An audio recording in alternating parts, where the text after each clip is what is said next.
अस्सलाम वालेकुम नाजरीन, वेलकम टू शारा दस्तूर। मैं हूं मोना आलम। तमाम देखने वालों को वार्म वेलकम। नाजरीन, मुआशी एतबार से एक दफ़ा फिर बहुत सारी खबरें और बहुत सारी डेवलपमेंट्स हैं जो कि इस वक्त हम ज़ेर गौर इंशाल्लाह आज के प्रोग्राम में रखेंगे। एक तो सबसे पहले अच्छी बात और अच्छी खबर यह है कि चीन से जो $2.3 बिलियन एक्सपेक्ट किए जा रहे थे, जो चीन ने हमें प्रॉमिस किए थे, वो बताया गया है वज़ीर ख़जाना जनाब मिफ्ता इस्माइल साहब की तरफ से कि क्रेडिट हो चुके हैं स्टेट बैंक ऑफ पाकिस्तान में। और इस वक्त जो हमारे मजमूई एक सूरत हाल है हमारे फॉरेन एक्सचेंज रिजर्व्स की, उसमें इस कुशन की हमें बेतहाशा ज़रूरत थी, जो कि अब हमें बिल आखिर मिल गया है। और यकीनन इससे हमें मच नीडेड एक कुशन हमारे मईशत में और ख़ास तौर पर हमारे फिस्कल तमाम मामलात में मिलेगा। ऐसे में नाजरीन, बजट की भी जो इस वक्त खदोखाल है उसको दोबारा रिविजिट किया गया और बजट को बहुत बड़े हद तक दोबारा से एक तरह से उसमें बहुत सारी ट्वीकिंग हुई, बहुत सारी चीज़ें ऐड और सब्सट्रैक्ट हुई और IMF की इसमें जो शराइत हैं वो सामने रखकर ये तमाम जो बजट है जिसको बिल आखिर तश्कील दिया गया है, इसमें सुपर टैक्स के हवाले से नाजरीन कल से इसका चर्चा है। 13 बड़ी सनतों पर 10% तक का सुपर टैक्स आयद किया गया है और इसका पर्पस जो हुकूमत बताते हैं वो ये है कि वो तमाम जो इंडस्ट्रीज़ हैं या सनतें हैं जिन्होंने पिछले अदवार में या पिछले टाइम्स में बेतहाशा प्रॉफिट्स या मुनाफा कमाया है, वो उसका एक ड्यू शेयर हुकूमत तक भी दें। और ऐसे में उनको, यानी जो प्रिविलेज्ड क्लास है, उनको टैक्स, उनके ऊपर ज़्यादा टैक्स का बोझ आए या उनके ऊपर ज़्यादा टैक्स आयद हो, ये पर्पस बाय एंड लार्ज इसका बताया जा रहा है हुकूमत की तरफ से। लेकिन दूसरी तरफ से नाजरीन, अपोजिशन इसका खदशात इसके बताते हुए ये नजर आ रहे हैं और बिलखुसूस PTI इसमें ये खदशा जाहिर करते हुए नजर आ रहे हैं कि इसका असर क्या आम आदमी पर तो नहीं आएगा। At the end of the day नाजरीन, कैपिटलिस्ट या कैपिटलिज्म में यकीनन अगर कोई इस तरह की सनत है या बिजनेसेस हैं, ऑब्वियसली उनका आइडियली स्पीकिंग कोई भी कैपिटलिस्ट नहीं चाहता कि उसका जो भी उसके ऊपर बर्डन आए वो खुद ले। और एक हमेशा एक जो इसका बहुत आसान सा हल समझा जाता है सनतों की तरफ से या कैपिटलिस्ट की तरफ से, वो यही होता है कि उस बोझ को या उस इजाफे को अपने एंड कंज्यूमर तक मुंतकिल कर दिया जाए। क्या अब इस तरह से मुंतकिल वाकई इसको किया जाएगा और क्या ये जो खदशा है ये वेल प्लेस्ड है?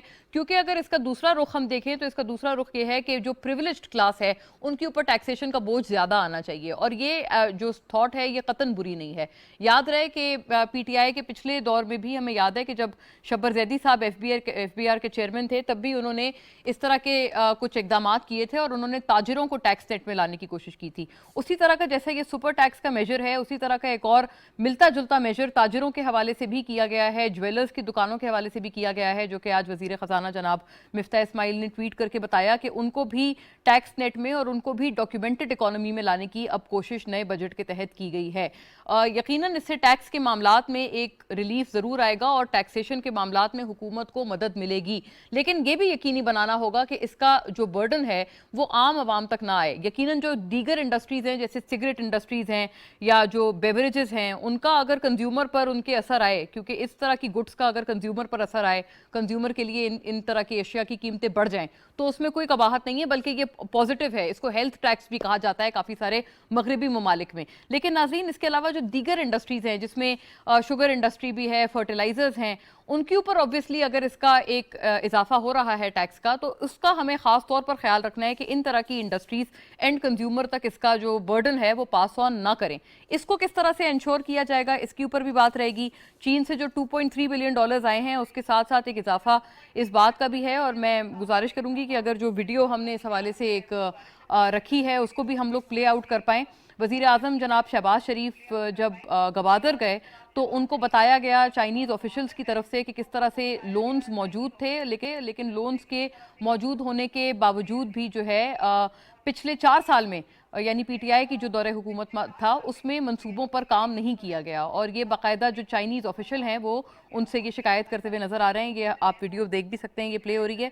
आई वुड रिक्वेस्ट कि अगर हम इसको ऑडियो के साथ भी प्ले करके नाजरीन तक पहुंचा पाएँ ताकि एक समझ आ जाए कि उस पूरी वीडियो में एग्जैक्टली क्या बात हो रही है। वो भी हम थोड़ी देर बाद उसको प्ले करेंगे। अभी आप इसको अपने साथ विंडो में देख सकते हैं, उसके जो विजुअल्स हैं, लेकिन उस पर भी बात करेंगे नाजरीन कि क्या वाक़तन अगर इस किस्म की शिकायत चाइनीज़ ऑफिशियल्स की तरफ से मौजूद थी तो उनको क्यों एड्रेस नहीं किया गया, और क्या इस दफ़ा इस दौरे हुकूमत में इनका कोई अजाला होगा। जो इस वक्त मुआशी मामलात हैं, बजट के मामलात हैं, उनके ऊपर सियासी बयानियाँ भी दोनों तरफ से उरूज पर हैं। एक तरफ हुकूमत कहते हैं कि ये तमाम तर किया धरा पिछले PTI पीटीआई हुकूमत का है, लेकिन पीटीआई दूसरी तरफ कहते हैं कि अगर ये लोग आए हैं तो ये इसका ओनर्स क्या, इसकी जिम्मेदारी भी खुद ही ओन करें, इसकी ओनरशिप भी खुद लें, और इनके पास क्या रोड मैप था मईशत के हवाले से। तो दोनों सियासी बयानिए इस वक्त हैं मौजूद, और वो इसलिए भी अहम हो गए हैं क्योंकि इंतखाब भी अब इस वक्त होने लगे हैं। आई थिंक हमारे पास वो जो वीडियो है वो भी मौजूद है, इसको नाजरीन मुलाहिजा कीजिएगा कि इसमें पर्टिकुलरली और एग्जैक्टली क्या बात हुई है, फिर हम अपने गेस्ट्स का फौरन रुख करेंगे। The brick converter, the feasibility study is already done when Honorable Professor Iqbal is there, and unfortunately it's delayed. Even the money is ready by the time provided by China Exim Bank. Money is there. Yeah, it's a soft loan from China Exim Bank. These we are taking up for 4 years. They did not take up. The money was there, and the previous government just did not For bother. 4 years they did not bother. And money is lying. Yeah, money is lying. बहुत जुल्म है, बहुत The जुल्म है। more we wait, the cost is going to go up. Yeah, sure. As you know, yeah. Really, we are taking up now. Yeah. And the first installment is there.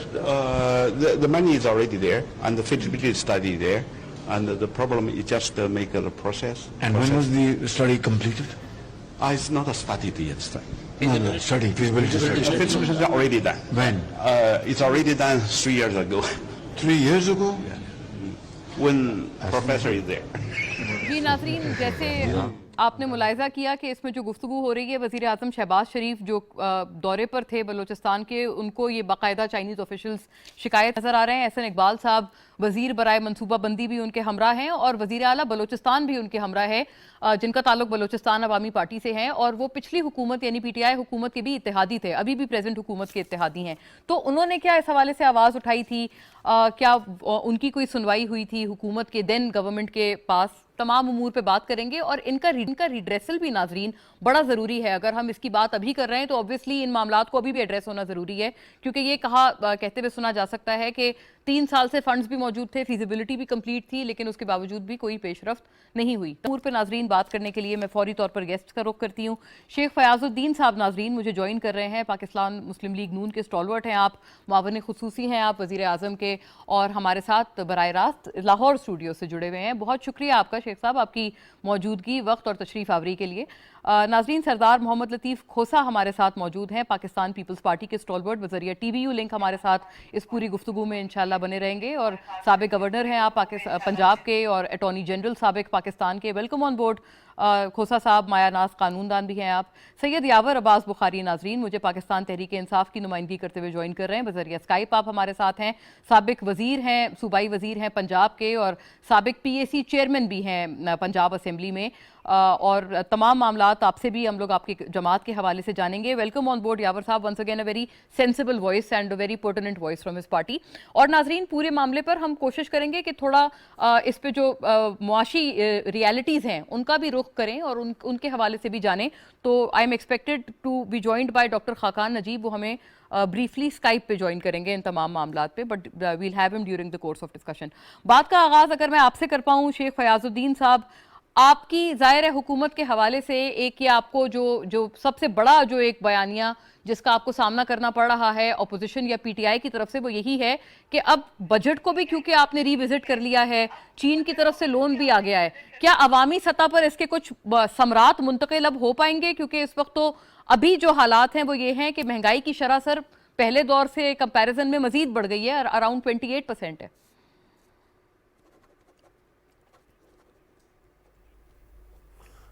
Mona भाई, बात यह है कि हमें बहुत मुश्किल फैसले करने पड़े हैं और ये हमारी मजबूरी थी कि हमने पाकिस्तान को दिवालिया होने से बचाना था।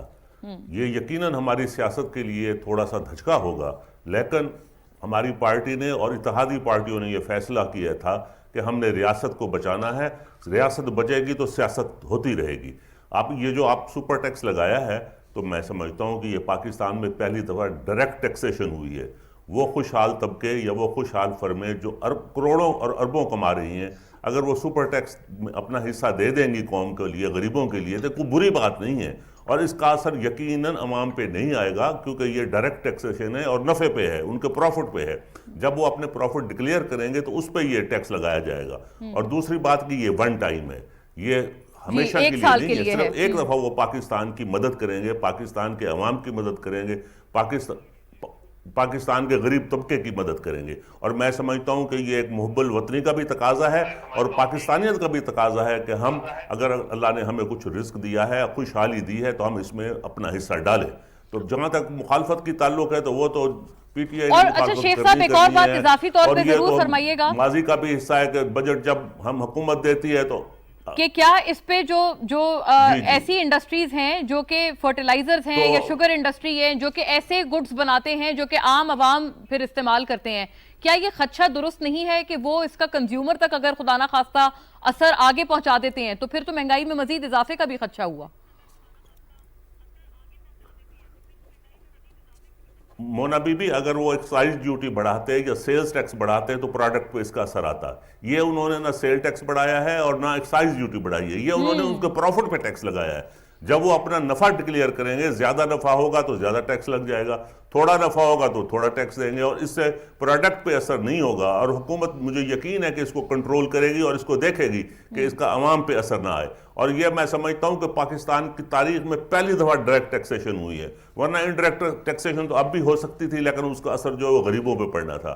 तो बहरहाल ये पाकिस्तान के एक मफाद में है और ये बहुत अच्छा स्टेप है मेरे ख्याल में।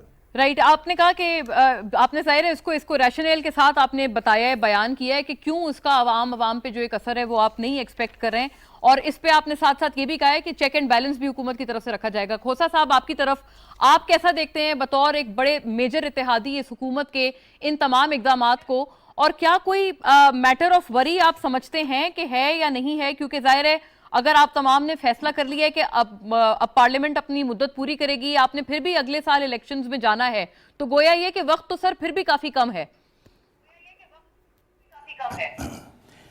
देखें, हमें ये कड़वा जो पिल है ये खानी पड़ी है, कोई खुशी की बात नहीं है, ना ही हम इस पर खुश हैं, ना ही आवाम के लिए ये कोई सहूलतें पैदा करने जा रही है। जाहिर है कि आवाम पर जो सुनामी मोहतरम इमरान खान साहब के IMF के डील जो करके गया था, देखें ये जो डील्स होती हैं ये हुकूमतों के माबैन नहीं, रियासतों के दरमियान होती हैं, और हुकूमतें अगर बदल भी जाएं तो रियासत उसकी जिम्मेवार और उसकी रिस्पॉन्सिबिलिटी टेक ओवर करती है। हमारे ये जो वर्षे में हमें मिला, हमें ये करना मजबूरी थी, बिल्कुल कोई खुशी की बात नहीं है। हमें दुख है और तकलीफ है अवाम पर, जो है हमने जो बोझ इस वक्त डाल चुके हैं या बोझ डल चुका है।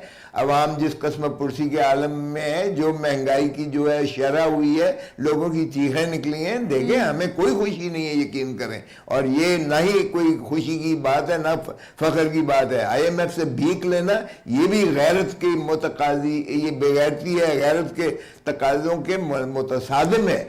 हम तो बार बार कहते हैं, और पहले दिन कहा हमने फ्लोर ऑफ द हाउस पर, मोहतरम आसिफ अली जरदारी साहब ने भी कहा, मोहतरम प्राइम मिनिस्टर शहबाज शरीफ साहब ने भी कहा कि सियासतें होती रहेंगी, खुदारा आइए मीसाके मईशत करें, मीसाके मईशत।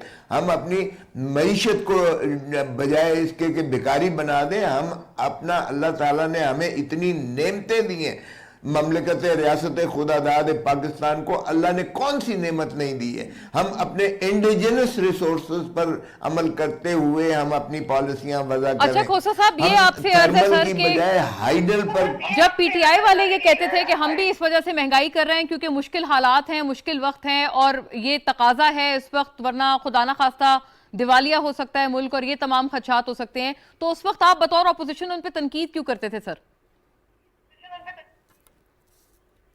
तनकीद इसलिए करते थे कि जिस राह पर वो चल पड़े थे और जो वो करने जा रहे थे, मुल्क का तबाही, उन्होंने बिल्कुल कोई क्लूलेस था उनकी। देखें, हर फॉर्म आपने अभी सुनवाया है, CPEC को उन्होंने लिटरली स्टॉल कर दिया।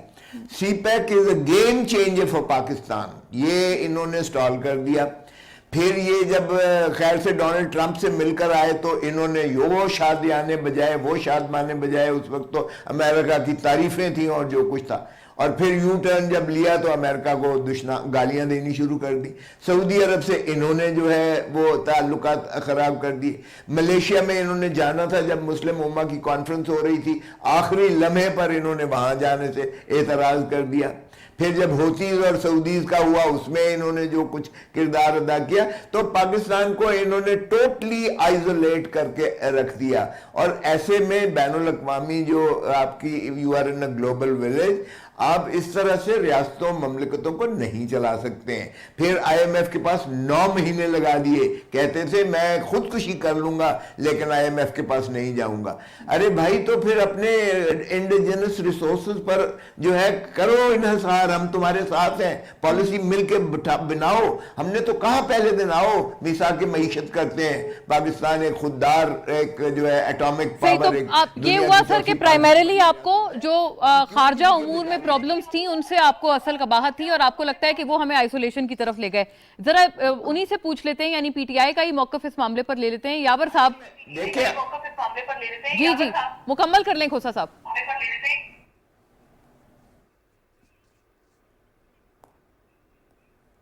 जी खोसा साहब, आप कुछ कह रहे थे, बात मुकम्मल कर लें प्लीज।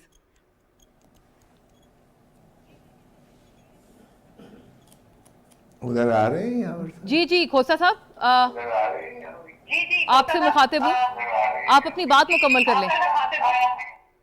मुझे अर्ज करें तो मैं अपना कंटिन्यू रखूं, क्योंकि यावर साहब मुझे लगता है अभी नहीं आए। नहीं यावर साहब लाइन हैं पे। हमारे साथ, मुझे इसलिए मैंने आपकी तरफ दोबारा रुख किया, मुझे लगा आप शायद कुछ बात इसमें मजीद आप मुकम्मल करना चाह रहे थे अपना जुमला।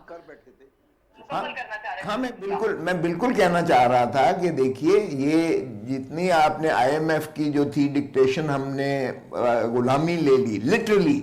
आज भी हम IMF के ताबे चल रहे हैं, मैं कोई फख्र की बात नहीं कर रहा हूं। हमने बजट में भी IMF को जो है वो किया, क्योंकि ऐसे ही है, IMF की बहुत अगर आपने हद हमारी तक जो है tweaking की है राशि पूरे नहीं बजट की। मिलती, IMF हमें नहीं क्लियर करती है। फाटफ से भी अभी हमारे गर्दन पे तलवार लटक रही है। और उसके बाद इंटरनेशनल कोई डोनर्स जो हैं, जब तक IMF क्लियर ना करे, डोनर्स वर्ल्ड बैंक हो, आपका एशियन डेवलपमेंट बैंक हो, आपके दूसरे डोनर्स हो, वो भी एहतराज करते हैं। तो Correct. हमारे लिए इतना ये जो बूबी ट्रैप पिछली हुकूमत ले डाउन करके गई है, हम उससे निकलने की कोशिश कर रहे हैं। और इंशाल्लाह आप देखेंगे इंशाल्लाह कि by the end of this year हम इसको स्टेबलाइज करके, इंशाल्लाह स्टेबलाइज करके, और हम कि ये डॉलर भी नीचे आएगा, कीमतें भी कम होंगी, और हम इंशाल्लाह जो है कलेक्शन जो है टैक्सेस का, FBR को हमें फाल बनाना पड़ेगा। राइट, ये जो खोसा टैक्स- साहब आपने हमें बड़ी स्टेटमेंट दे दी है। आपने कहा है कि अगले साल, इसी साल के आखिर तक, या आपने एक वक्त भी बल्कि बता दिया है कि अवाम को रिलीफ मिलेगा। जाहिर है ये एक इंपॉर्टेंट टाइमलाइंस के तौर पर आपको पता है कि मुआशी और सियासी तौर पर दोनों ही तरह से सर्व करती हैं। यावर साहब, टू यू सर, अभी आपने जो वीडियो जो इब्तिदाइये में मैंने अर्ज किया आपसे, उसमें बाकायदा ये क्यों हमें शिकायत चाइनीज ऑफिशियल्स करते हुए नजर आ रहे हैं वजीर आजम से, जबकि आपको याद होगा कि हम जब भी इस मामले पर बात करते रहे हैं, जिनमें काफी मुतअद्दिद मरतबा आप भी हमारे साथ पैनल में रहे हैं, तो यही आप कहते थे कि ऐसी कोई बात नहीं है, और आप इस पूरे एक इंप्रेशन को डिस्पेल करते थे कि जी चाइनीज कोई अपसेट हैं पाकिस्तान से। लेकिन इस बात में या इस गुफ्तगू में तो ऐसा मालूम हो रहा है कि वो जो बात थी या वो जो पूरा नोशन था वो कुछ हद तक दुरुस्त था। यावर साहब,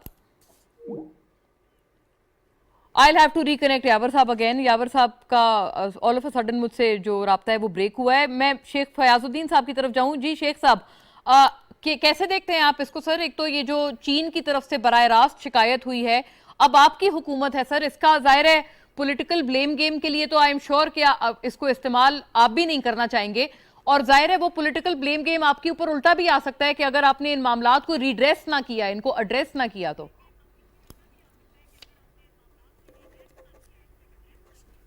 बेबी, जहाँ तक ये ताल्लुक है ना चाइना का, चाइना हमारा अजीम दोस्त है, और ये जो सुनामी सरकार है जो बर्बादी का निशान थी, उन्होंने चाइना को भी नाराज़ कर दिया था। आपने पिछले देखा होगा कि 4 साल में जो हमारा CPEC था वो बिल्कुल डल हो गया था, और बिल्कुल तकरीबन उस पर कोई डेवलपमेंट नहीं हो रही थी। इकनॉमिक जोन्स जो बनने थे वो उसी तरह मौजूद थे, और जैसा कि आपने सुना कि वो चाइनीज ऑफिशियल कह रहे थे कि लोन्स भी मौजूद थे लेकिन काम नहीं हुआ क्या है इनका? तो काम इल्ज़ाम तराशी, गालिम गलूच और कुछ भी नहीं है। आपको याद होगा कि मुराद सईद साहब ने इल्ज़ाम लगाया था कि मुल्तान मेट्रो में कमीशन ली गई है, हालांकि वो G2G था, वो गवर्नमेंट टू गवर्नमेंट एक मंसूबा था। इन सब बातों से चाइना नाराज हो गया और उन्होंने काम पे जो रफ्तार है बिल्कुल सुस्त कर दी। लेकिन अब आप देखेंगे कि CPEC में इंशाल्लाह तेजी से काम होगा। आपने देखा होगा पिछले 4 साल में 1700 किलोमीटर मोटरवेज बनी है, और वो चाइना की ताबन से इसमें CPEC में बनी है। बिजली के कारखाने लगे हैं, 11,000 मेगावाट बिजली प्रोड्यूस की गई है, LNG के कारखाने लगे हैं। मैं समझता हूं कि तरक्की का वो दौर जो था वो बदकिस्मती से वो यकदम तनज़ली की तरफ जब ये हुकूमत आई तो बदकिस्मती हमारी कौम की थी, वो उनकी वजह से ये सारी तरक्की रुक गई और हम आगे की जाने के बजाय पीछे जाना शुरू हो गए। लेकिन इंशाअल्लाह ये दौर ख़त्म हो गया है। जैसा कि खोसा साहब ने कहा, ये ठीक है कि हमें जो माशियत वर्षे में मिली है वो तबाह हाल थी, और अगर हम ये स्टेप ना लेते तो यकीनन पाकिस्तान दिवालिया होने के करीब था। लेकिन अल्लाह ताला से हमें तवक्को है कि जब नीयत ठीक होती है तो अल्लाह ताला की भी मदद शामिल हाल होती है। आप देखेंगे कि दिन ब दिन हम तरक्की की राह पे गामजम करेंगे, हो जाएंगे।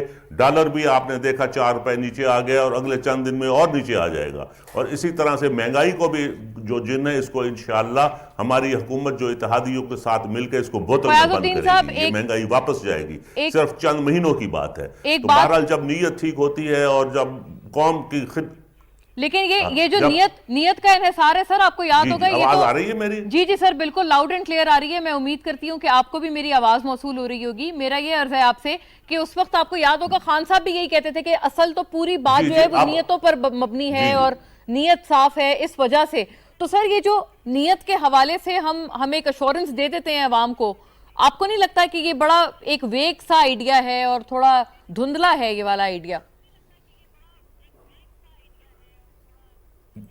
जब नीयत ठीक होती है तो अमल सामने आता है। मैं पूछता हूं यावर साहब, अगर ऑनलाइन हो तो पिछले 4 साल में एक मेगा प्रोजेक्ट बता दें कि वो उन्होंने कौन सा मेगा प्रोजेक्ट पाकिस्तान में शुरू किया। कर्जा तो उन्होंने जितना 70 साल में तमाम हुकूमतों ने लिया उसका 80% कर्जा इन्होंने ले लिया है। लेकिन मेगा प्रोजेक्ट एक बता दें जो इन्होंने शुरू किया। हाँ, वो बिलियन जो ट्री था, सुनामी ट्री, वो सब भी आग लग गई। आपने भी देखा होगा कि उसका सबूत मिटाए जा रहे हैं। जो BRT सखर थी, जितने 3 BRT पे पैसे लगे, अकेले उस पे 1 लगे हैं। तो ये तो वो चीजें हैं जो आपके सामने अजर मिनल शम्स है, लोग देख सकते हैं, देख रहे हैं कि वो एक तबाही का दौर था, करप्शन का दौर था, बर्बादी का दौर था, तनज़ली का दौर था। इंशाअल्लाह हमने ये चैलेंज समझ के कबूल किया है कि हमने रियासत बचानी है, सियासत चलती रहेगी। या ये दोनों जो हजरात हैं हुकूमत से ताल्लुक रखने वाले, यानी खोसा साहब और शेख फयाजुद्दीन साहब, दोनों एक ही बात फरमा रहे हैं कि हम लोग इस वक्त बहुत लार्जर इंटरेस्ट देख रहे हैं मुल्क का। इस सिलसिले में हमने अपनी सियासत को जो है वो मनफी असर जो खाएगी उस पर भी हमने कहा है कि खैर है। यावर साहब, मेगा प्रोजेक्ट्स का सर आपसे पूछा गया है, मेगा प्रोजेक्ट्स बता दें आपके दौर में कौन से लगे हैं और ये चीनी जो ऑफिशियल्स हैं वो क्यों शिकायत कर रहे हैं? जी बिस्मिल्लाहिर्रहमानिर्रहीम, अल्लाहुम्मा सल्ली अला मोहम्मद व आले मोहम्मद वाजिल फराजहुम। दोनों साहिबान गलत कलामी से काम ले रहे हैं, सीनियर हैं लेकिन गलत कलामी से काम ले रहे हैं, अपनी बेजा तारीफें कर रहे हैं। ऐसी बात कोई नहीं है। चाइनीज, एक शेख साहब ने एक बात की कि चाइनीज ने स्लो कर दिया। इन लोगों ने मुल्तान के मेट्रो में पैसे खाए, इसमें कोई शक नहीं है। चाइना के अंदर इतने स्ट्रिक्ट कानून थे कि उन लोगों ने पाकिस्तान को बोला अगर आपने, हमारी रेपुटेशन की बात है, ये बात अगर आप लोगों ने खोली तो हम लोग हर चीज से विड्रॉ करेंगे। इन लोगों ने बिल्कुल मुल्तान मेट्रो में पैसा खाया। चाइनीज ने तो इस बात को इनिशियली एडमिट किया था। देखिए, गलत कलामी करते हैं इतने सीनियर होके, फिर बात करते हैं कि चाइना को हमने फैसिलिटेट किया था। ये दिमाग में रखे, CPEC के अंदर हमने फैसिलिटेशन ज्यादा की थी और हम लोगों ने कहीं रुकावट नहीं आने दी। जहां तक बात है इनकी मोटरवेज की बात करते हैं, यावर साहब, ये जो पर्टिकुलर वीडियो क्लिप था जो आपने आई एम श्योर सुना होगा, उसका जवाब भी फरमाइएगा। प्राइम मिनिस्टर, एक होस्ट कंट्री का प्राइम मिनिस्टर आपके मुंह में अल्फाज डाल रहा हो तो चाइनीज का अमेरिकन एम्बेसडर यहाँ पे खड़ा, उनकी जरूरत नहीं होती है डिनाई करने की। अल्फाज मुंह में डालना बड़ा आसान तरीका कार है। ये बात करना, वो अपने आप से सुपर एक्टिव बनते हैं। जो हमारे प्राइम मिनिस्टर साहब हैं, शोबाज साहब, उन्हें शोबाजी मारनी है। देखें, बजट अभी आया, अभी यू टर्न कर लिया। मिडिल क्लास के ऊपर जो इन लोगों ने टैक्सेस, लेकिन यावर साहब एक प्लीज अर्ज सुनिएगा। इस पूरे वीडियो में हम ये देख रहे हैं कि वो एक शिकायत लगा रहे हैं, वो कह रहे हैं कि फंड्स भी थी, फिजिबिलिटी भी थी, 3 साल से फिजिबिलिटी भी बनी हुई है लेकिन कोई पेशरफ्त नहीं हुई। मोना, अगर पूरा वीडियो आप देखें, उसके अंदर शोबाज शरीफ और पहले उन्होंने बातें की और फिर एम्बेसडर को प्रॉम्प्ट किया। देखिए, ये बातें आसान है, ये तो टीवी पे दिखाने के लिए, आवाम को दिखाने के लिए 10,000 चीजें हम कर सकते हैं। अभी खोसा साहब ने जो बात की कि हमने मनोआन IMF की बात मानी है, हमने हत्तल इम्कान कोशिश की कि हम IMF के पास ना जाएं। इनसे ये पूछे मईशत किस हालत में छोड़ के गए थे, कितने रिजर्व छोड़ के गए थे। ये लोग मैनिपुलेशन करते थे डॉलर रुपी पैरिटी के अंदर। कर्जे लेते थे और डॉलर्स को मार्केट में रिलीज करते, इससे रुपी डॉलर पैरिटी रहे। अभी आप देखें कि 179 रुपए से 215 रुपए पे डॉलर गया, डॉलर फिर 85 पैसे इंक्रीज कर गया। फिर जहां पे बात करते हैं मेजर प्रोजेक्ट्स की, मैं मेजर प्रोजेक्ट्स बताता हूँ। 440 अरब रुपए का सेहत इंसाफ कार्ड है, पहली दफा पाकिस्तान की तारीख में, दुनिया की तारीख में, दुनिया की, कि गरीबों को पैसा जेब में मिला और किसी भी अस्पताल से, प्राइवेट या गवर्नमेंट अस्पताल से आप इलाज करवा सकते हैं। हमने ह्यूमन रिसोर्स के ऊपर पैसा डाला, हम लोगों ने अस्पताल बनाने शुरू किए। अच्छा यावर साहब, इस पे तो वो लोग कहते हैं कि ये जो हेल्थ कार्ड है, ये तो वो कहते हैं नून लीग का इनिशिएटिव था, और वो जो आपका एहसास प्रोग्राम था, वो भी वो कहते हैं कि वो तो एक्चुअली BISP था, विच इज आल्सो फैक्चुअल कि वो BISP था। तो वो तो कहते हैं कि वो तो उनके प्रोजेक्ट थे जो आपने आगे बढ़ा दिए। आपने अपना क्या प्रोजेक्ट लगाया? के अंदर एहसास प्रोग्राम के अंदर बेनजीर इनकम सपोर्ट प्रोग्राम एक छोटा हिस्सा था, वो उसको कभी भी खत्म नहीं किया गया, वो बिल्कुल अपना वो हिस्सा उसे रखा। लेकिन एहसास प्रोग्राम उससे बहुत ज्यादा वसी तर था। स्टैनफोर्ड यूनिवर्सिटी की जाके स्टडी पढ़ ले, ये मैं नहीं कह रहा हूं, इमरान खान नहीं कह रहे, कोई और नहीं कह रहा है, स्टैनफोर्ड यूनिवर्सिटी कह रही है, जाके उसको देख ले, पढ़ ले एक दफा। फिर हम लोगों ने डैम शुरू किए, 10 डैम्स, 3 की कंस्ट्रक्शन शुरू थी, और उसके बाद 7 की फिजिबिलिटी सालों की तैयार, और उनके ऊपर काम शुरू हो रहा था, 3 और के टेंडर्स होने शुरू होने थे। फिर हम लोग मोटरवेज बना रहे थे, हैदराबाद सक्कर मोटरवे। फिर हम लोग जो काम कर रहे थे ना, जो इन लोगों ने कभी सोचा भी नहीं, ह्यूमन डेवलपमेंट का, अभी ये लोग जो कर रहे हैं कि मिडिल क्लास के ऊपर टैक्स कर रहे थे, बना रहे थे, बजट दिए इनको कितना अरसा हुआ है, इन्हें यू टर्न मार लिया इन लोगों ने। अभी आपसे इंस्पिरेशन ली है यावर साहब, वो कहेंगे खान साहब कहते थे U turn is a sign of leadership. नहीं, मैं देखें, मुझे अगर गलती ये लोग सही करें, मुझे कोई उसका मसला नहीं है, लेकिन गलती के ऊपर हठधर्मी करें, वो उसके ऊपर मुझे इतराज है। Super tax is not a bad thing, it's a good thing. Okay, लेकिन फिर यावर साहब, अगर आप ये कह रहे हैं तो फिर आपकी पूरी जमात इसको कल से इतना सख्त क्रिटिसाइज क्यों कर रहे हैं? क्योंकि आप तो खुद कहते थे कि कार्टून्स को पकड़ें। जो शेख साहब ने वजाहत दी कि इससे कीमतें नहीं बढ़ेंगी, सिर्फ सुपर रिच के ऊपर टैक्स होगा, कीमतें ना बढ़े। शेख साहब ने जो बात की, शेख साहब की बात को मैं मनवान मान रहा हूं, मैं इसलिए कह रहा हूं। लेकिन जो मिडिल क्लास के ऊपर टैक्सेशन कर रहे हैं, उससे होगा क्या? आपकी बाइंग पावर खत्म हो जाएगी, आपके मुल्क के अंदर कंज्यूमरिज्म खत्म होना है। जहां पे मिडिल क्लास श्रिंक कर जाए, वहां पे आपकी कैसी इकोनॉमी चल सकती है? हम इनको एक्सपोर्ट्स छोड़ के आए हैं 31 बिलियन डॉलर्स के ऊपर, जो पाकिस्तान की तारीख है। GDP ग्रोथ हम इनको दे के आए हैं 6% पे। सही यावर साहब, ये एक प्लेजेंटली सरप्राइजिंग अच्छी बात है कि आपने कहा कि सुपर टैक्स को आप सही समझते हैं, ठीक समझते हैं, बावजूद इसके कि आपकी जमात उसको कल से क्रिटिसाइज कर रहे हैं। इससे अगर कीमतें ना बढ़े गरीबों के लिए और अमीरों को, जी, ये बिल्कुल, ये डिस्क्लेमर आपका बिल्कुल सही है, वाजिब है। और ये उसको वो लोग तो कह रहे हैं कि एक्सपेक्ट यही कर रहे हैं कि नहीं बढ़ेंगी और चेक्स एंड बैलेंस रखेंगे, बट मैं दुआ करता हूं कीमतें ना बढ़े। जो चाइना से इनको 2.3 बिलियन डॉलर्स का लोन मिला है, वो गवर्नमेंट ऑफ चाइना ने नहीं दी है, इन्हें चाइनीज बैंक से ली है, अप टू 16%। अब ये आप मुझे बताएं, ये कहां से रीपे होगा? सही, ये तो चाइना गवर्नमेंट। और यावर साहब, आप उस वीडियो को डिस्पेल करते हैं जो अभी हम लोगों ने चलाई है शुरू में, क्योंकि वो it's all over the social media कि ये प्राइम मिनिस्टर ने प्रॉम्प्ट करवाया है सारा, सिर्फ दिखाने के लिए कि PTI की गवर्नमेंट ने CPEC को स्लो कर दिया या रोक दिया। कभी ऐसे नहीं हुआ है। देखिए, जो चाइनीज लोन आया है, मैं जो मोना दूसरी बात कर रहा हूं, 2.3 बिलियन का, ये बैंक से लोन लिया गया, चाइनीज बैंक से, ये गवर्नमेंट टू गवर्नमेंट नहीं है। ये सिर्फ बातें कर रहे हैं, वो बड़ा एक्सपेंसिव लोन है। मैं देखूंगा जब रीपे करेंगे, उसकी शराइत हमें बताएं। IMF से जो डील की उसकी शराइत हमें बताएं कि पेट्रोल और तेल और गैस को भी 400% इन्हें बढ़ाना है। कैसे गरीब करेगा? जिसका 150 रुपए बिल आता है, उसका कम से कम कुछ नहीं 6,000 रुपए बिल आएगा। गरीब कहां से चलेगा? ये जो सब कुछ डेफिनेटली मिडिल क्लास पे जो भी बोझ आ रहा है, उसको किसी भी तरह से उसको मिटिगेट करना है, और उसको कोई उसकी जस्टिफिकेशन अपनी जगह ऐसे मौजूद नहीं है। लेकिन बातें मैंने की है, मैं ये तमाम बातें ले जाती हूँ आगे। लेकिन खोसा साहब, एक आपका भी पहले इस पे इनपुट आ जाए। अब शेख साहब भी कुछ फरमाना चाह रहे हैं, मैं दोनों हजरात की तरफ आती हूँ, लेकिन थोड़ा इसमें मुआशी भी रियलिस्टिक एक हम अपना चेक रखते हैं, और इस सिलसिले में हारून शरीफ साहब हमें ज्वाइन कर रहे हैं। नाजरीन, उनसे ब्रीफली हम लोग बात करते हैं बजरिया स्काइप। आप हमारे साथ हैं, और सीनियर आप माहिर मुआशियात हैं और फॉर्मर स्टेट मिनिस्टर भी हैं, तो लिहाजा हमें बताइएगा। हारून साहब, वेलकम ऑन बोर्ड, शुक्रिया आपके वक्त के लिए। इस वक्त आपके इनिशियल रिमार्क्स और बिल्कुल न्यूट्रल पर्सपेक्टिव आपका, क्योंकि हमारे साथ 3 मायानाज सियासतदान तो मौजूद हैं, उनके अपने अपने पर्सपेक्टिव्स हैं। आपका न्यूट्रल पर्सपेक्टिव क्या है? ये जो सुपर टैक्स है नंबर 1 इस पे, और ये जो चाइनीज लोन मिला है पीटीआई ये कह रहे हैं कि ये एक्चुअली बैंक से मिला है लोन, तो इसके जो शराइत हैं बहुत कड़ी हैं जिससे हमें मिला है ये। जी शुक्रिया मोना। जहां तक तो सुपर टैक्स का ताल्लुक है, उसको अगर हम डेवलपमेंट इकोनॉमिक्स के लेंस से या थ्योरी से देखें तो रीडिस्ट्रीब्यूटिव टैक्स है, जो कि आप रिच को टैक्स करते हैं और इन थ्योरी इन पल आप जो कम आमदनी वाले लोगों को उस पे हेल्प आउट करते हैं। दूसरा, पाकिस्तान में कॉर्पोरेट प्रॉफिटेबिलिटी जो है वो बहुत हाई रही है, बल्कि उसको corporate sector Pakistan business council highlight करता रहा है। तो इनके पास लिक्विडिटी का इशू भी है और अवेलेबल है। और अगर आपको याद हो तो कोरोना के जमाने में स्पेशल पैकेजेस भी जो उनको दिए गए थे, तो ऑब्वियसली वो टैक्स पेयर के पैसे से ही सब्सिडाइज किया गया था कॉर्पोरेट सेक्टर को।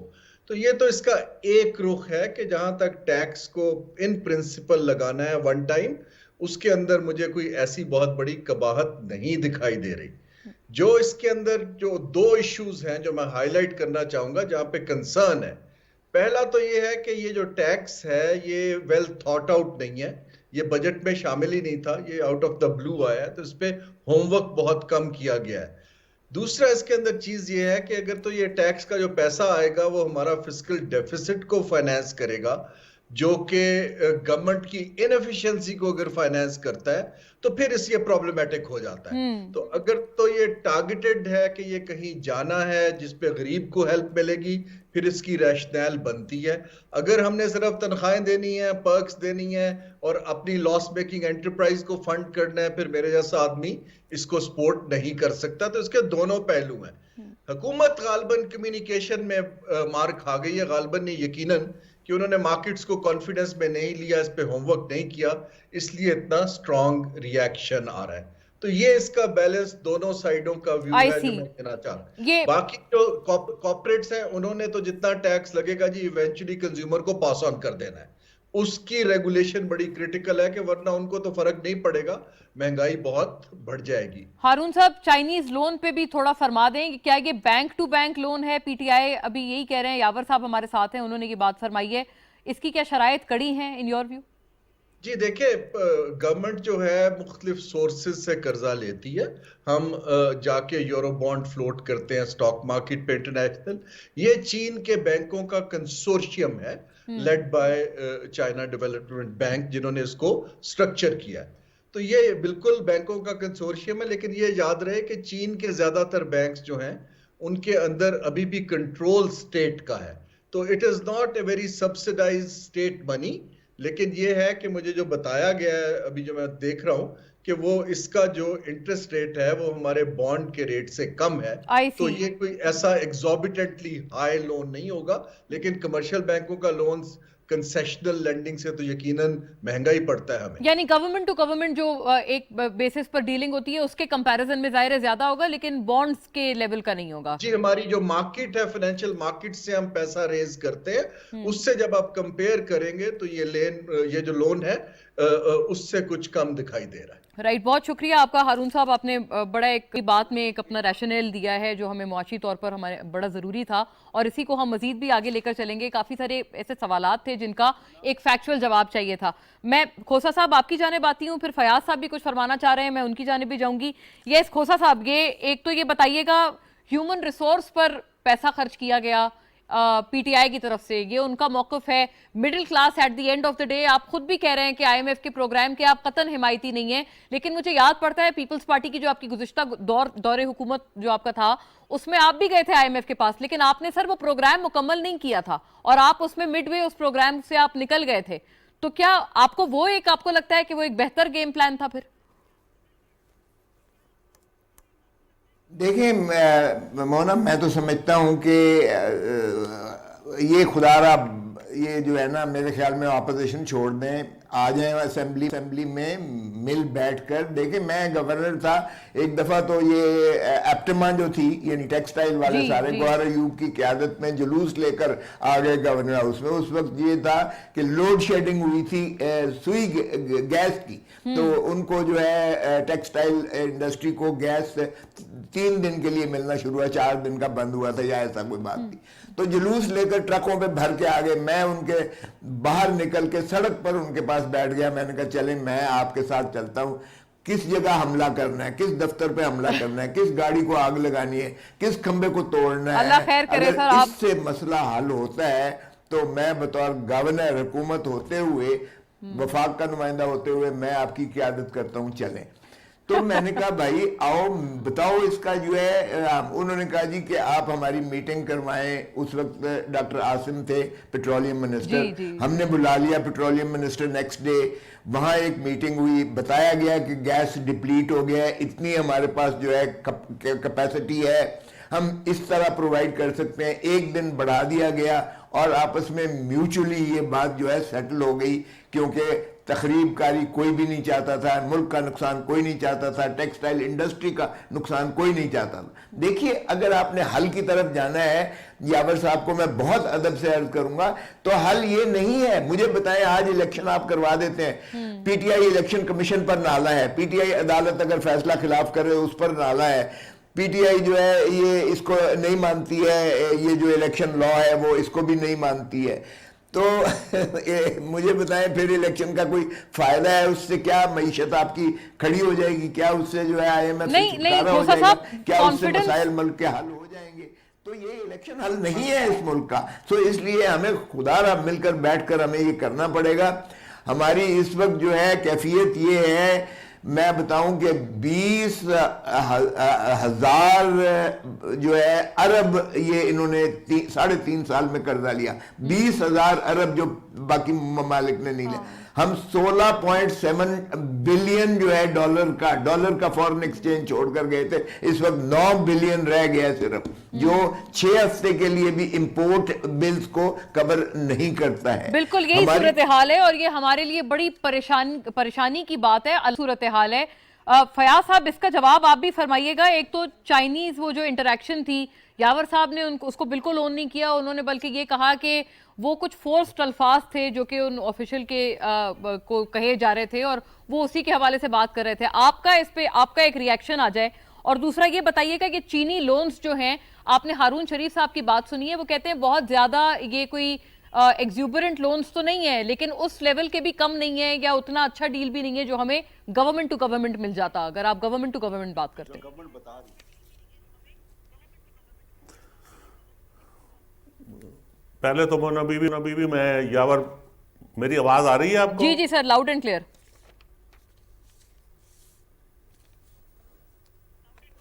मेरी आवाज, आपकी जी आवाज लाउड नहीं आ एंड रही क्लियर मुझे। सर, बिल्कुल आ रही है आपकी आवाज।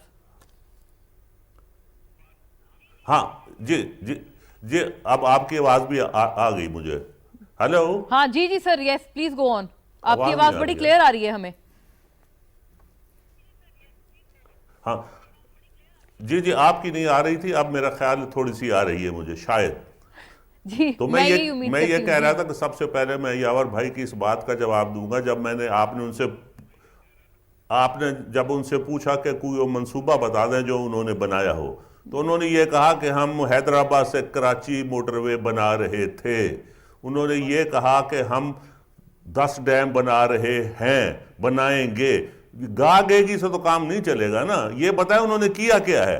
20,000 अरब जो कर्जा लिया है उन्होंने, और पाकिस्तान के कर्जों में 80% इजाफा किया है उन्होंने, तो उन्होंने कोई मंसूबा एक है जो जमीन पे मौजूद हो? गागे उन्होंने तो ये भी कहा था कि हम केपी के में 350 डैम बनाएंगे अपनी हुकूमत का। ये गालिबन वैसे फयाज साहब, मेरा ख्याल है कि यावर साहब ने ये कहा था कि हमने 10 डैम बना दिए। एक लारा नहीं मोना, नहीं बना, ये मैंने नहीं बोला था।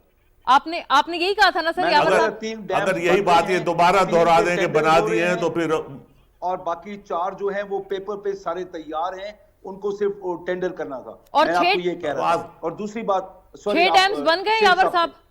3 डैम शुरू हुए हैं जी, 3 डैम्स बन गए फयाज साहब। 3 डैम्स वो कह रहे 3 डैम शुरू वो हुए कह रहे हैं कि पेपर तैयार। 4 के कह रहे 3 डैम शुरू हो चुके हैं, 3 के टेंडर्स होने थे और 4 तैयार थे to go into the next stage, जिसके बाद टेंडरिंग होनी है। जी फयाज साहब अब बताइए। और ये चेक कर लें। आपको चेक करने की भी दावत है। जी अर्ज करूंगा कि मैं भी कौमी असम्बली का पिछले 8-9 साल से मेंबर हूं। एक डैम का बता दें जिसका टेंडर हो गया हो और काम शुरू हुआ हो। कहने के तो जो मर्जी है कह दें आप, कहने को तो ख्वाब की बातें हैं, वो आप कहते ही रहते हैं, लेकिन जमीन पे मरूजी हालात में कुछ भी मौजूद नहीं। चले छोड़े इन बातों को, ये तो सारी दुनिया को पता है कि ये जो कुछ करते रहे, बातें करते रहे और यू टर्न लेते हैं। सर यावर साहब, मैं आपकी तरफ आती हूँ, जरा तफसील से फिर आप अपना मौक़िफ़ फरमाइएगा अभी, क्योंकि आप दोनों की आवाज समझ नहीं आ रही। फयाज साहब अपनी बात पहले मुकम्मल कर ले, मैं आपकी तरफ आती हूँ। जी फयाज साहब। तो मैं ये कह रहा था कि ये गा गेगी से काम नहीं चलेगा, हकीकत वो होती है जो मौजूद जमीन पे हो। तो इन्होंने सिर्फ 4 साल में तबाही, बर्बादी और तनजुली के सिवा कौम को कुछ भी नहीं दिया। यू टर्न के ये मास्टर हैं और रोज नए झूठ बोलते हैं, रोज। हमारे जो इनके जो लीडर हैं इमरान खान साहब, वो एक बात करके अगले दिन भूल जाते हैं कि उन्होंने क्या कहा था। उन्होंने ये कहा था कि मैं IMF नहीं जाऊंगा, खुद कशी कर लूंगा, और सबसे घुटने टेक के सबसे पहले IMF के। और जहां तक IMF के प्रोग्राम का ताल्लुक है, आप बात कर रही हैं पाकिस्तान की तारीख में 15 से 18 तक मुस्लिम लीग वाहिद जमात है जिसने IMF का प्रोग्राम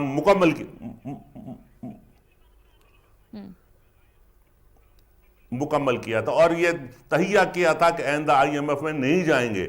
लेकिन बदकिस्मती से इन्होंने जो हाल कौम का कर दिया है, जो कर्जों का कर दिया है, जो माशियत की बर्बादी कर दी है, मजबूरन हमें दोबारा IMF के उस प्रोग्राम को जो इन्होंने अच्छा फयाज साहब, एक और बात फरमाइएगा। मुझे तो याद पड़ता है कि जब ये PTI अपने शुरू हुकूमत में IMF नहीं जा रहे थे, तो सर आप लोग बतौर अपोजिशन उस पर बड़ी तनकीद भी करते थे। आप इनको ये कहते थे कि जाएं, जल्दी जाएं IMF के पास, देर क्यों कर रहे हैं। आपने तो उस वक्त भी सर तनकीद की थी बतौर अपोजिशन।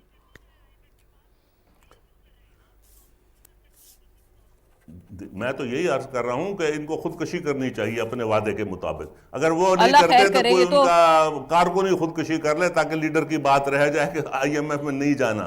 तो मोना बीबी, ये कौम की ये सुनामी जो आया है ना, इसने कौम को तरक्की की बजाय तनज़्ज़ुल की तरफ फेर दिया है।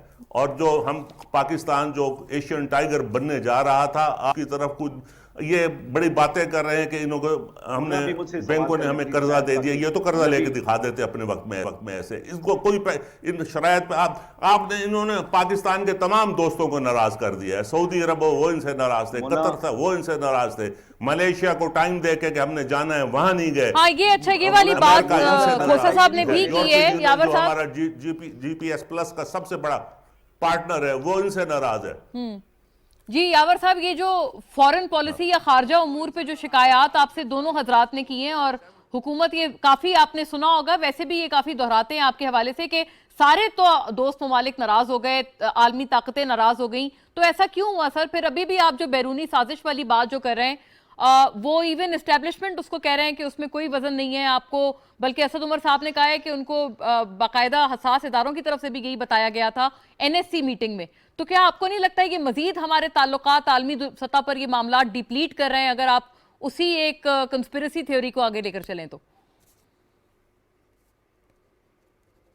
मोना, एक तो जो मसला है ना, आपको मेरी आवाज आ रही है? जी जी, लाउड एंड क्लियर, बिल्कुल फरमाएं। अच्छा देखिए, एक तो आप इन दोनों को जितना टाइम दिया मुझे उसका 1/3 टाइम देती हैं आप। आपसे तो मैं ये आपको पता है मैं आपकी तरफ से आई थी पहले, और फिर शायद आई थिंक आपका स्काइप डिस्कनेक्ट हो गया था। थोड़ा सा आराम से सुनना। जी जी प्लीज बताएं। मैं इनसे शेख साहब से ये पता कर रहा हूँ, ये बताएं नून वालों की तरह वो जैसे उनके लीडर कहते हैं कि तबाही कर दी, मुझे तबाही बताएं क्या तबाही की है। एक बात। नंबर 2, हम लोगों ने GDP का जो पर कैपिटा जो कर्जा था GDP के मुकाबले में, हम लोग उसको 71% पे ले गए, जिसका हम बड़ा फख्र से बात करते हैं।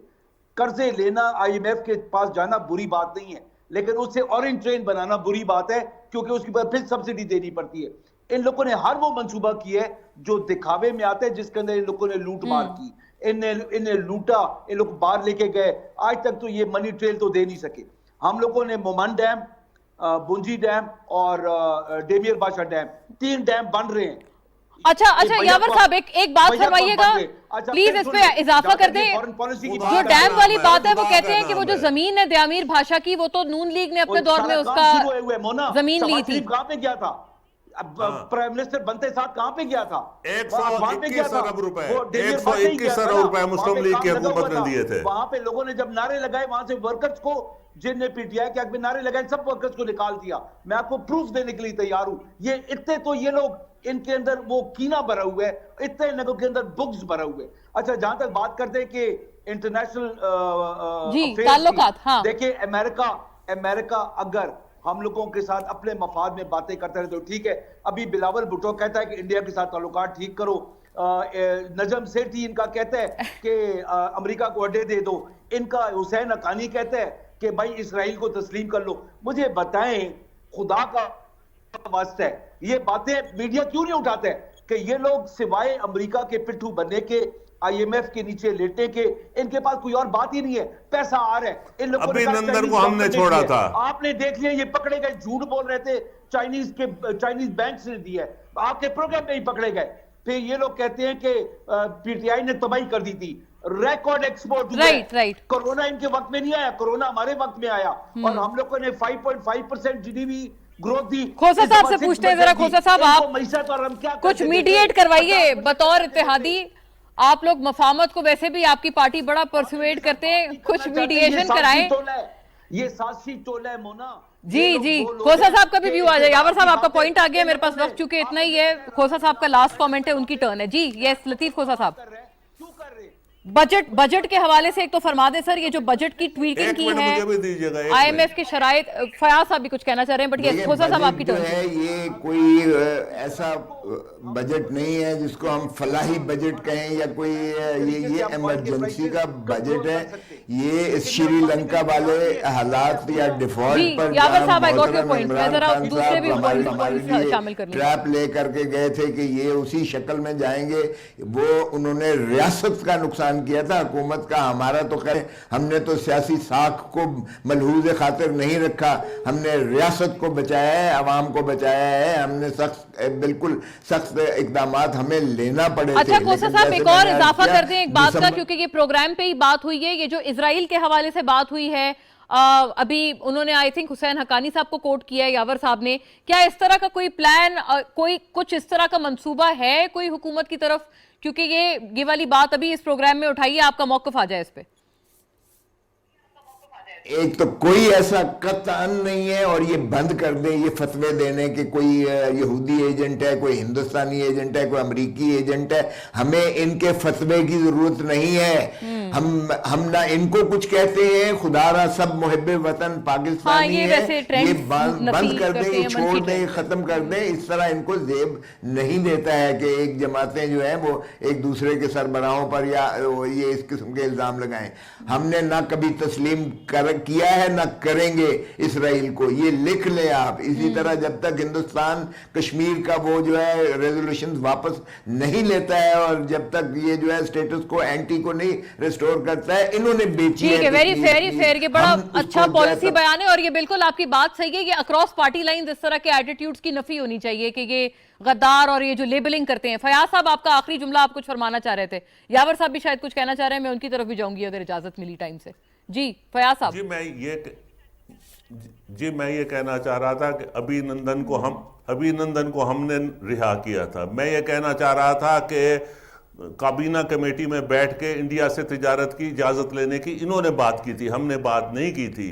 ये वज़ीर आज़म वापस हो गया था ना फिर काबीना ने, उसकी कामयाबी के लिए दुआएं असेंबली में खड़े होकर इमरान खान साहब ने की थी, हमने नहीं की थी। और जहां तक इसराइल की मंजूर करने का ताल्लुक है, हमारी किसी यहूदी से रिश्तेदारी नहीं है, जिनकी होगी हमारी नहीं है। इसराइल को कभी भी उस वक्त तक वैसे इस तरह के ट्रेंड्स अभी खोसा साहब कह रहे हैं कि किसी की तरफ से नहीं होने चाहिए, और ये जो लेबलिंग है इससे हमें बाहर आना चाहिए। अब हमारी सियासत को भी मैच्योर हो जाना चाहिए। वक्त ने नाजरीन इजाजत नहीं दी, वरना में बात सुनती, आखिर में वो कुछ फरमाना चाह रहे थे।